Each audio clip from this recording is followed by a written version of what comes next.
Seria a primeira vez que os Estados Unidos romperiam relações diplomáticas com o Brasil em mais de 200 anos de amizade entre os dois países. O que seria absurdo, uma vergonha, uma mácula na história do nosso país. E a troco de quê, gente? Por conta de quem? Por conta de Alexandre de Moraes e seus abusos? A gente merece essa mancha na nossa história? A gente merece romper relações com a maior democracia do mundo para proteger um juiz abusivo como Alexandre de Moraes? E aí, o senhor Alexandre de Moraes, que está lá em Roma, fugindo lá na embaixada, no consulado brasileiro em Roma, ele quer agora proibir o Brasil inteiro de funcionar, não pode ter manifestação, não pode ter protesto, porque eu estou numa situação delicada. A verdade é essa, tá? Esse tipo de medida só pode ser tomado em estado de defesa, estado de sítio. Tem que ser aprovado pelo Congresso esse tipo de medida. E o Alexandre de Moraes achou por bem tomar a decisão, afinal ele tá mandando no Brasil mesmo, ele faz tudo o que ele quiser. Sejam bem-vindos, o meu nome é Bruno, deixe o seu like e inscreva-se no canal.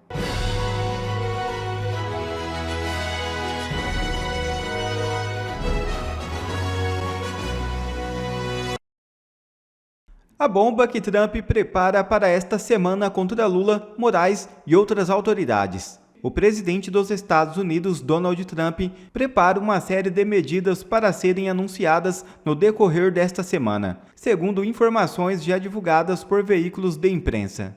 Trump pretende ampliar as sanções para ministros do governo Lula e acrescentar novas punições a ministros do Supremo Tribunal Federal. Além disso, uma medida sem precedentes pode ser tomada pelos Estados Unidos: a expulsão da embaixadora brasileira de Washington, o que pode significar um rompimento diplomático. Assim, o Brasil pode sofrer consequências duríssimas por causa das atitudes de algumas autoridades, notadamente Moraes e Lula.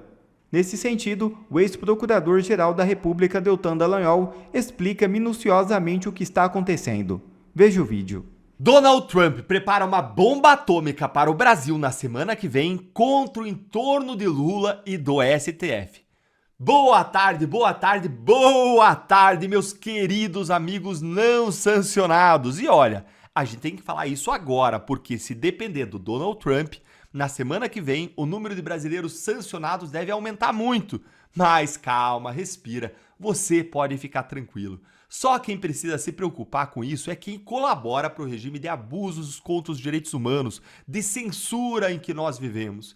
E, em especial, quem tem que se preocupar é o governo Lula. Afinal de contas, Trump agora vai mirar além do STF no Palácio do Planalto.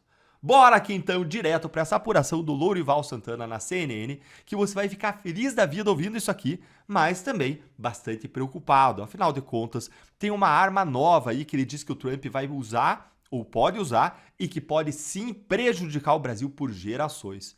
Fica aqui comigo para você entender isso e descobrir qual que é.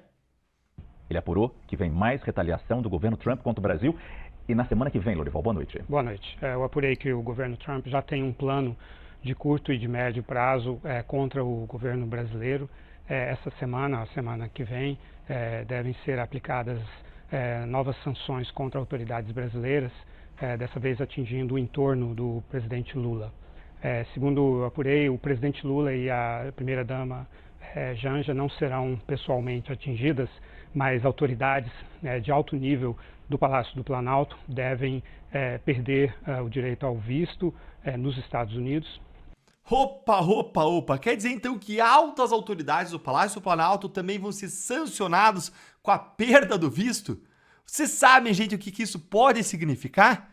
Olha, eu fiquei com pena, só que não vai ser o Lula e a Dilma, eu ia dizer, a Lula e a Janja que vão ser sancionados diretamente. A Janja ia perder aí suas comprinhas na Quinta Avenida, né? Ela que gosta tanto de esbanjar, de viajar. Mas você sabe o que isso significa? Atingir o entorno do Lula, da Janja?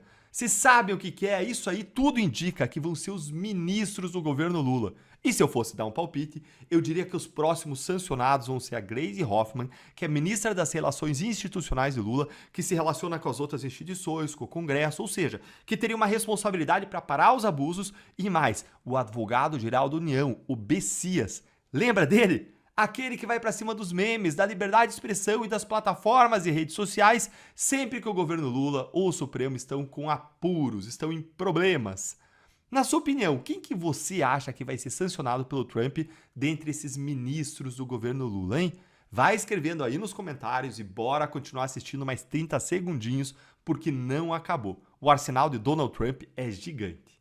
E em seguida também devem ser adotadas novas sanções contra os ministros do STF que têm votado pelas punições ao ex-presidente Jair Bolsonaro e também às mídias sociais, às redes sociais. Essas punições devem seguir já o cardápio da Lei Magnitsky, que prevê então sanções econômicas e financeiras contra os ministros do STF, de maneira que os eventuais bens que eles tenham nos Estados Unidos sejam congelados, e também sanções secundárias, que seriam punições contra instituições, entidades e empresas que façam negócios com esses ministros do STF. Então, olha, eu mostrei isso aqui para vocês em uma análise aqui no canal. Bancos brasileiros já estão consultando escritórios de advocacia e autoridades americanas para saber como aplicar a Lei Magnitsky aqui no Brasil. Porque ou eles aplicam a Lei Magnitsky contra os ministros do STF, ou então eles vão sofrer sanções secundárias do governo americano e eles perdem simplesmente o acesso ao sistema financeiro americano e mundial, o que é praticamente uma sentença de morte, de falência para qualquer banco. Mostrei isso num vídeo de ontem, vem assistir aqui no canal, vou deixar aí para você também na tela e nos comentários. E bora seguir mais 30 segundinhos que agora vem uma novidade. Então, haveria uma tentativa de bloqueio do acesso desses ministros a serviços bancários e outros tipos de serviços proporcionados por empresas que, por sua vez, têm negócios com os Estados Unidos. Esse plano prevê, talvez num prazo um pouco mais estendido, talvez no médio prazo, o descredenciamento da embaixadora Maria Luísa Viotti Ribeiro em Washington e, na prática, a expulsão dela dos Estados Unidos, levando então a um rompimento diplomático com o Brasil. Gente, isso aqui é uma grande novidade que a gente ainda não tinha ouvido falar. A expulsão da embaixadora brasileira de Washington, a Maria Luísa Viotti, aquela que estava até pouco tempo aí de férias, no meio da crise do tarifaço, e ela estava de férias. E teve que interromper depois as férias por conta dessa crise. Isso aqui, gente, é gigante. Seria a primeira vez que os Estados Unidos romperiam relações diplomáticas com o Brasil em mais de 200 anos de amizade entre os dois países. O que seria absurdo, uma vergonha, uma mácula na história do nosso país. E a troco de quê, gente? Por conta de quem? Por conta de Alexandre de Moraes e seus abusos? A gente merece essa mancha na nossa história? A gente merece romper relações com a maior democracia do mundo para proteger um juiz abusivo como Alexandre de Moraes? É inacreditável. É tudo culpa de Moraes e de Lula. Isso vai afetar o Brasil por gerações. Bora assistir aqui que tem mais. É praticamente uma declaração de guerra, uma explicitação de declaração de guerra comercial, mas quando você expulsa um embaixador, isso é muito grave. Vai além. Sim, a motivação é totalmente política, não está no âmbito comercial. Esse plano já está nas mãos do secretário de Estado, Marco Rubio. Ele prevê uma escalada em fases, porque eles sabem que o governo brasileiro vai reagir a cada um desses passos que o governo americano vai dar, e aí eles seguem com o passo seguinte, mas o objetivo é sim o rompimento de relações com o Brasil. E a motivação é porque o presidente Trump pretende impor um alinhamento ideológico e político sobre as Américas. Ele está começando com o Brasil, mas, de acordo com a minha apuração, a partir dos resultados obtidos com o Brasil, ele deve dirigir a mesma tática contra o México e a Colômbia, ou seja, os governos de países mais importantes governados pela esquerda devem então ser atingidos dessa forma. Rapidamente, Lorival, nosso tempo aqui já acabou, mas quando você disse que o governo deve reagir, é porque as sanções são tão graves, ou mais graves do que as que foram impostas até agora de 50%. Quando o governo pensou, será que a gente reage, será que não? Vamos tentar negociar. Aqui não tem negociação. Não. A tarifa de 50% será mantida, mas toda essa frente, esse cardápio é um cardápio político realmente, e exatamente para provocar as reações do governo brasileiro e seguir nessa escalada. Muito obrigado, Lorival Santana, nosso analista de internacional. Gente, por que isso? Isso é um desastre. Por que isso? Porque Lula e Alexandre de Moraes não param de provocar o Trump. Chegou um ponto que isso foi pro lado pessoal. Hoje, todo mundo ao redor, secretário de Tesouro, secretário de Comércio, quando os brasileiros vão falar com eles, falam, não tá com a gente, esse caso tá com a Casa Branca. Porque o Trump tomou as provocações de Lula, a jabuticaba, os xingamentos, a arrogância pro lado pessoal. Isso é um desastre. Lula e o desgoverno dele não têm capacidade, articulação, interlocução para resolver isso aqui. Eles são incompetentes, ideológicos, estão completamente perdidos. Nós vamos pagar o preço da arrogância e das provocações de Lula e do STF. E o governo Lula já prometeu que vai reagir às medidas do Trump e piorar ainda mais a situação. Olha aqui a situação em que nós estamos. Lula diz que Alckmin liga todo dia para negociar com os Estados Unidos, mas ninguém quer conversar com ele. É claro, depois de tanta provocação de Lula, enquanto o Alckmin tenta ligar, o Lula tá xingando na imprensa, reclamando, dobrando a aposta. Ai de nós, ai de nós. Esse é o Ancapsu e nós vamos falar agora da decisão do Alexandre de Moraes contra o deputado Hélio Lopes, né? A gente falou sobre essa decisão num vídeo que saiu durante a noite aí. O Hélio Lopes, ele estava fazendo um protesto lá na Praça dos Três Poderes, armou uma barraquinha dele aqui e estava fazendo a manifestação pacífica dele lá, sem incomodar ninguém, sem violência, ninguém ia fazer nada demais ali, coisa e tal, só que aí o pessoal quis tirar ele de lá, a Polícia Federal, a Polícia Militar foi lá tirar ele, não saiu, vieram outros deputados também em solidariedade a ele, e aí o senhor Alexandre de Moraes, que está lá em Roma, fugindo lá na embaixada, no consulado brasileiro em Roma, mandou uma ordem para proibir manifestação na Praça dos Três Poderes, alegando que é risco de repetir o 8 de janeiro. Um absurdo completo isso, manifestação pacífica, não tem nada de errado, mas ficou pior. Depois disso, ele fez uma outra manifestação ampliando a proibição de manifestações em Brasília. Esse cara o que ele acha que ele está fazendo? Viramos um estado de exceção, né? Porque ele está sendo acusado pelo Trump, porque ele está sendo punido pelas besteiras que ele fez. Ele quer agora proibir o Brasil inteiro de funcionar, não pode ter manifestação, não pode ter protesto, porque eu estou numa situação delicada. A verdade é essa, tá?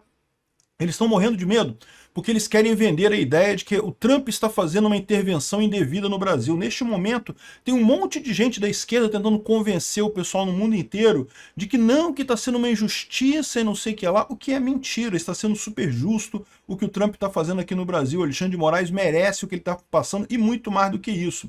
Mas a preocupação deles é que tiver protesto contra isso. Agora, nesse período específico, a situação fica complicada para eles convencerem o resto do mundo de que está havendo uma ditadura aqui no Brasil. E aí o que eles fazem? Eles impõem um estado de exceção, proíbem a manifestação ali, o livre encontro de pessoas. Esse tipo de medida só pode ser tomado em estado de defesa, estado de sítio. Tem que ser aprovado pelo Congresso esse tipo de medida. E o Alexandre de Moraes achou por bem tomar a decisão, afinal ele está mandando no Brasil mesmo, ele faz tudo o que ele quiser, ninguém impede o cara, né? Essa notícia foi sugerida por, entre aspas, Democracia, Peter Eviadão e várias outras pessoas. Obrigado aí ao pessoal que sugeriu notícias lá no nosso site, no visãolibertaria.com, e obrigado a você que está assistindo o nosso vídeo. Se você gosta do nosso conteúdo, por favor, deixe o seu like, se inscreva aqui no canal, né? Pois bem, o que aconteceu ontem, vocês sabem, o deputado Hélio Lopes, né, o Hélio Bolsonaro, como ele foi eleito, resolveu fazer um protesto, colocou uma tarja, né, um esparadrapo na boca para dizer que está censurado, que não pode falar nada, e sentou lá na Praça dos Três Poderes, quietinho, falou que vai ficar lá com a Bíblia e com a Constituição dele lá na barraca, e só isso e mais nada, não ia falar nada com ninguém, não queria que ninguém fosse para lá, ele está ali sozinho, é um protesto pessoal dele, coisa e tal. E isso causou confusão, por quê? Porque chamou a atenção de todo mundo, estava enchendo de gente lá. Aí o Alexandre de Moraes ficou apavorado, falou, não podemos deixar isso acontecer, e coisa e tal, como típico ditador, proibiu manifestação. Está aqui a decisão dele, aqui uma decisão, mais uma vez com erro de português aqui, ó. A remoção dever ser realizada imediatamente. É o que eu falo para você, é que eu acho que a equipe que estava com o Alexandre de Moraes, o pessoal começou a medrar, não está querendo fazer mais nada. Então o Alexandre de Moraes, ou ele próprio está fazendo as coisas, ou então quem sobrou na equipe é o pessoal super incompetente, sei lá, só sobrou o faxineiro lá da sala dele, ou o guardinha lá da sala dele, o pessoal que entendia mesmo disso não está fazendo mais nada lá. Então começou a ter esses erros grotescos, né, de linguagem aqui, né? Esse aqui foi o mandado de intimação que a gente falou na madrugada, né, no vídeo da madrugada, em que no inquérito das fake news, então, pô, que história é essa? Como é que o inquérito das fake news, que fake news que o Hélio Lopes estava falando calado lá, sem falar nada, ele estava fazendo fake news, é isso? Ou seja, de novo, o Alexandre de Moraes entende que o mundo está contra ele, porque ele está errado, e daí o mundo critica ele, e qualquer um que critica ele está contra ele, está atacando ele, está fazendo um ataque, coisa e tal. Então, como eu falei, ele pediu a remoção imediata e proibição de acesso de deputados e não sei o que lá, como se pudesse prisão em flagrante com base na prática de resistência ou desobediência ao ato de autoridade pública. Outro absurdo completo, que eu já falei sobre isso no vídeo mais cedo, não vou me estender nisso daqui, né? Enfim, mostra o cara desesperado com isso, ele sabe que está na balança, o que ele não sabe ainda é que essa tentativa da esquerda de convencer as pessoas no mundo de que ele está certo, de que não está acontecendo nenhum exagero aqui no Brasil, que é só o Bolsonaro ele está dizendo que o Bolsonaro está se vitimizando. Não, o Bolsonaro é vítima, ele está sendo perseguido, todo mundo sabe que ele está sendo perseguido, né? Evidentemente que ele está sendo perseguido. Então não está se vitimizando, não, ele é vítima de fato dessa história, né? E aí, eles não têm nenhuma chance de convencer as pessoas disso, porque esse é um dos motivos pelos quais o Trump fez essa ação contra o Brasil. Porque está muito óbvio, não é uma questão de, mais ou menos, e não sei o que lá, vamos ver. Não, porque o juiz deu uma decisão dura e coisa e tal. Esse tipo de coisa, é lógico, é repreensível, é uma coisa ruim, mas não é uma ditadura. Um juiz dá uma decisão errada. Mas o que o Alexandre de Moraes está fazendo é muito mais do que isso. Ele está seguidamente violando direitos humanos em várias decisões ao longo do tempo, em um monte de situação, né? Enfim, e mais uma vez ele usando aqui aquilo que eu falo para vocês, que é o modus operandi de todo ditador. A ditadura militar no Brasil fazia a mesma coisa. Abria um inquérito para apurar um fato que não era um fato determinado. Veja, inquérito é para você apurar um fato determinado, tipo assim, roubar o seu carro. Aí a polícia pode abrir um inquérito para investigar quem é que roubou o seu carro, quando é que o seu carro foi roubado, de que forma que ele foi roubado. Mas teve um fato nisso daí. O fato foi, o seu carro foi roubado. Né?